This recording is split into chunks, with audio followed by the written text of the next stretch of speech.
अस्सलाम वालेकुम, this is me Chaudhry Waqarul Hasan advocate. दोस्तों, आज की इस वीडियो में मैं आपको बताऊंगा कि पोस्टमार्टम की रिपोर्ट में तमाम कौन से ऐसे पहलू हैं जो डिस्कस किए जाते हैं। सबसे पहले है जी लिबास की तफसील, यानी कि रंग कपड़ों का कौन सा है, ठीक है। हालत बयान की जाती है, मिसाल के तौर पे कि खून से लथपथ हैं और खून के दाग धब्बे, फटे हुए कपड़े, ये सारी तफसील जो है ये पोस्टमार्टम की रिपोर्ट में बताई जाती है।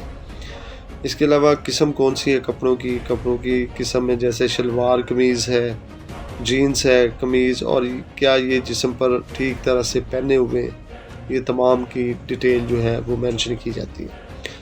इसके बाद अराइवल टाइम एंड डेट, यानी कि आमद का जो वक्त है और तारीख़ जो है वो बयान की जाती है। लाश के अस्पताल पहुंचने का वक्त और तारीख़ ये पुलिस या एम्बुलेंस के ज़रिए रिकॉर्ड किया जाता है। इसके अलावा पोस्टमार्टम का वक्त और तारीख़ रिपोर्ट में शामिल किया जाता है। खाने का हज़म होना, मौत से पहले खाने की मिकदार और हज़म होने की हालत बताई जाती है। मैदे में जो खुराक की मौजूदगी बताती है कि मौत के वक्त कितने घंटे पहले खाना खाया गया था। इसके अलावा हज़म का अमल, अगर खुराक मुकम्मल हज़म हो चुकी हो तो ये ज़ाहिर करता है कि मौत के वक्त खाने के बाद कुछ वक्त गुजर चुका है। अमूमी तौर पर 4-2 घंटे जो होते हैं वो बयान किए जाते हैं। इसके बाद है जी मौत से पहले वक्त का तखमीना, यानी कि टाइम ऑफ डेथ। मौत के बाद जिस्म का अकड़ाव, रिगर मोर्टस जिसे हम कहते हैं, जिस्म के सख्त होने की जो हालत है उसका वक्त का जो अंदाज़ा लगाया जाता है वो बयान किया जाता है। इसके अलावा जिस्म के दर्जा हरारत, यानी कि बॉडी टेम्परेचर की बुनियाद पर वक्त तखमीना लगाया जाता है।